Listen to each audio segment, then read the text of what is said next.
I've also learned here in the last several weeks that there are eclipse chasers, and one of them I caught up with last week. I interviewed him. His name is Joe Rayo. He has intercepted eclipses on the ground from New York to Antarctica. He's also been aboard a flight from Alaska to Hawaii to see one of these. Let's go ahead and roll his interview. He's got a fantastic perspective on these. Obviously, weather is hugely critical for us to see this. Talk a little bit about, how a clear sky might compare maybe to a partly cloudy sky in terms of how that would impact the eclipse itself for watchers. So I will tell you that unless it's solidly overcast like we had in Antarctica, if you have a light cloud cover, if you have like a cirriform cloud cover or even a mid-deck cloud cover, you're still going to see something special. In fact, the clouds will act as a screen. You will actually be able to see the front and the back edge of the shadow of the moon moving in, over, and past you during the total phase of the eclipse. In 2016, you actually boarded a flight from Alaska to Hawaii to intercept the total solar eclipse in that year. Talk about that adventure, because that's quite a story. Well, a lot of my eclipse chasing buddies were kind of upset about the fact that, and these are people who go to every eclipse. They said, "Oh my God, we have to go to Indonesia." The path of totality was passing over New Guinea and Sumatra. And then I looked at the eclipse track and I noted that the end of the track was passing between Alaska and Hawaii.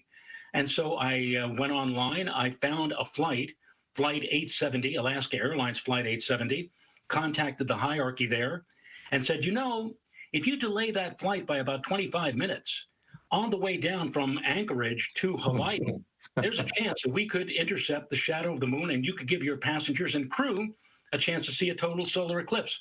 Bottom line was, they liked the idea, they did it, and it was an amazing spectacle for all of us to get a chance to see a solar eclipse. Is there a favorite? I mean, is there, of all the eclipses that you've seen, is there one that just, for whatever reason, stands out above all the rest? The very first time I ever experienced totality, as a 16-year-old, my grandfather, who had seen the 1925 eclipse in New York when he was 16, promised me that he would take me to see a total eclipse. And he took my grandmother, my mom, my sister on a leisurely 900-mile drive up to the Gaspé Peninsula in Quebec, where we experienced a total solar eclipse. That was my first. That was in 1972, and right after that, I became hooked. It sounds awe-inspiring. We are looking forward to it for sure here. Joe, I really appreciate your time. Good luck to all. I've got my fingers crossed for you down in Texas. If I don't make it down there, I still hope that all of you get a chance to see it, because this is an event, as I said, you will remember and take to your grave. You will remember this for the rest of your life. It is an amazing, amazing sight.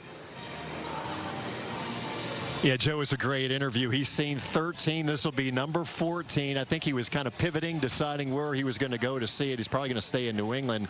But I said, Joe, really, are you super excited about number 14? And he says, Dan, it never gets old. Once you see one, you want to see all of them. And so I'm hoping that we get to see it later today. And I loved what you were sharing about and what he had to say about the fact that he convinced Alaska Airlines he did. to change their flight schedule. And now we've got all of these airlines that are all offering up these flights. It's become a thing. Yeah, they got so much great publicity out of it. They were, at first it took some convincing, but he said, just delay it 20 minutes and you're gonna see it, and all your passengers are gonna see it.